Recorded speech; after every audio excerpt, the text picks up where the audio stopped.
Well, this is just body filler. I'm sure you've seen body filler before. You get it at most auto shops or even hardware stores. I always tend to run out of the hardener, which is this red stuff. End up with loads of body filler left. I think I'll mix it too strong. And this hardener had actually started to go hard in the tubes. I had to cut the tube open, scrape it all out, but it still worked. In fact, it worked so well, the reaction time was pretty fast, and I had to move a bit quickly because the filler was beginning to go off, as in hard. So with a spatula, I just sort of squeeze it in and try and make a little bit of a pyramid shape.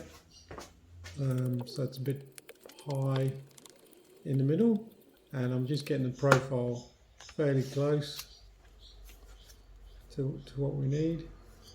And then I've got an old piece of tin can that I could bend, or actually aluminium, to sort of roughly the shape of the end can, and slowly just pull it back to sort of generate the profile of the can. There's a few other bits and bobs I had to fill in, a few gaps. You can see the vise there came in quite handy to sort of hold it in position. This is the other one, the better condition one, but with a big dent. Same process, sort of build up the profile roughly, filling in a few other scratches and dings.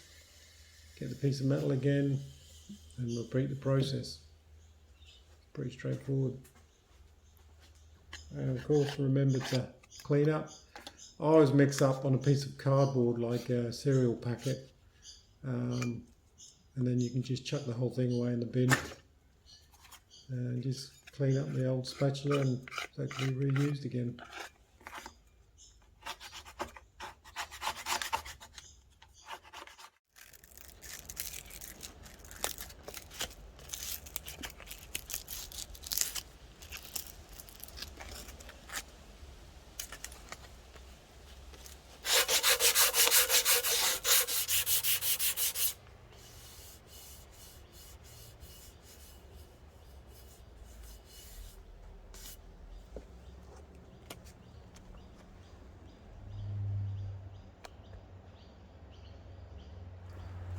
So now the silencers have been cleaned up and sanded, ready for painting.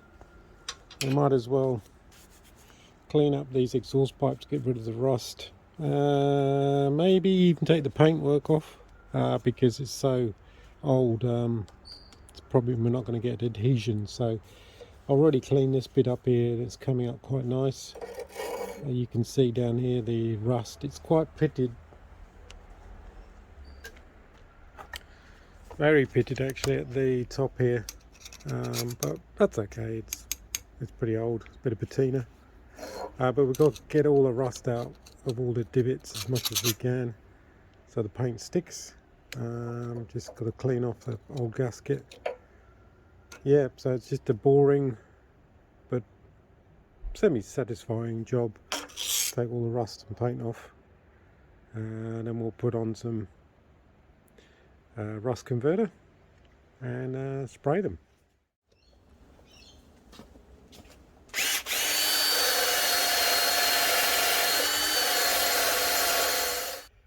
So I've done this one with a white brush. The paint's actually not too bad. We've got some heavy gouges though, right where I think they're on the outside. The same on this one, it's got some heavy scratch marks, and there's a, I don't know if you can see that, there's a bit of a gouge there. So what I've done is, I did try and use paint stripper, just an ordinary household paint stripper that normally works on most automotive paint very well. Put it on 5 minutes, it starts coming off. But I assume this is probably like an enamel, or heat treated paint, so it's pretty tough. So I left it on overnight. Didn't seem to blister, but then just using normal sandpaper, common garden sandpaper, I've taken off the paint because it's pretty patchy, and if I sprayed over the top you would have just seen this patchy pattern underneath. So just pretty straightforward, you know, sand in the same, try and keep the same direction so the scratch marks are generally going with the flow, and it came off. I'm probably not going to do all of it because that's too much. So I'm just doing this section, this welded section that faces out, and it's going to be the one that you see the most. And then hopefully the spray over the top will hide most of the blemishes. But we just try and get rid of these gouge marks and these scuff marks as much as we can, just by using a bit of emery cloth, or I might just get what do they call them, a finger file, you know, one of these things. You just got to be a bit careful, don't get carried away and, you know, make it too thin or something like that, so you can't really use a grinder. Yeah, so we'll try and get these scuff marks. This one seems to be coming out okay. Let's get a bit closer.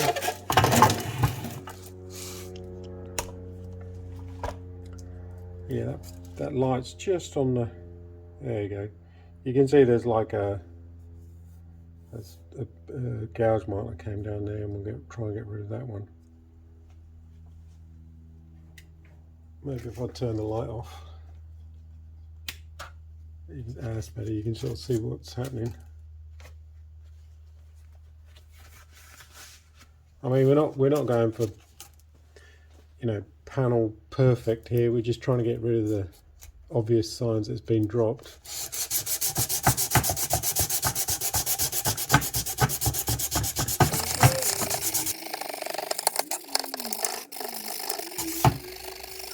Yeah, that's pretty good. It's come out, it's still a bit gougey there, so, and that's pretty heavy, so I might, as I use a finger file on that. I don't think emery cloth is going to take it out too much.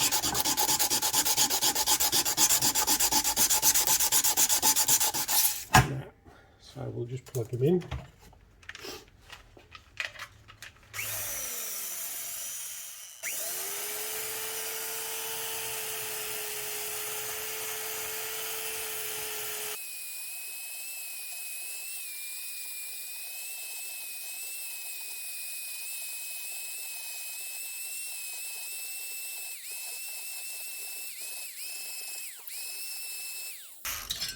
Alright, that's pretty quick. Now we just want to scratch it so we sort of get that same scratch pattern. There you go. I think that'll do.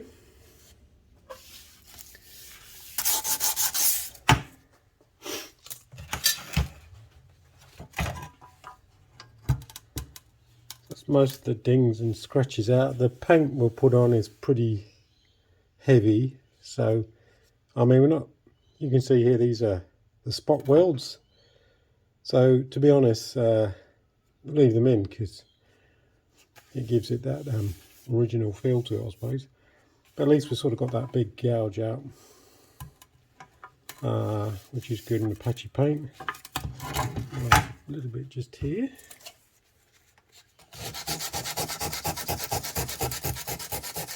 So we've got most of the scratches out, wire wheeled it all, got as much of the surface rust off. I mean, there's still, you can see black stuff everywhere. So we'll just give it a wash down with cheapo thinners. You know, it's pretty cheap. And it evaporates out, so it doesn't leave any residue, so, which I like over, say, white spirit or other stuff. Tend to leave a little bit of residue behind. So we'll give it a bit of a wipe.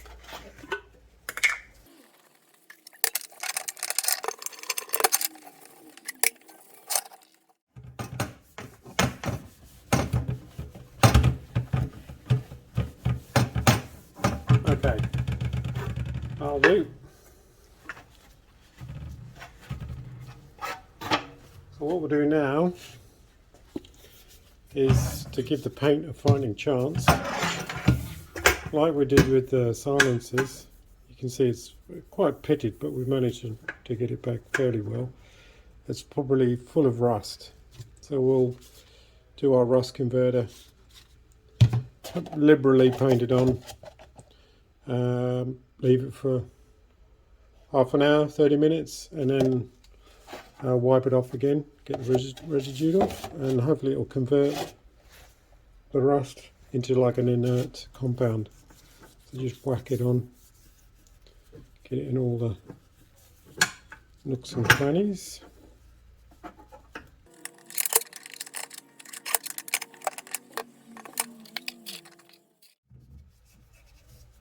Okay, I think that's pretty liberally gone on there.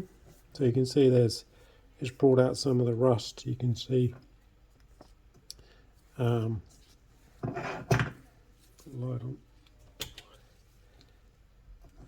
and that brown will gradually turn into like a black inert compound.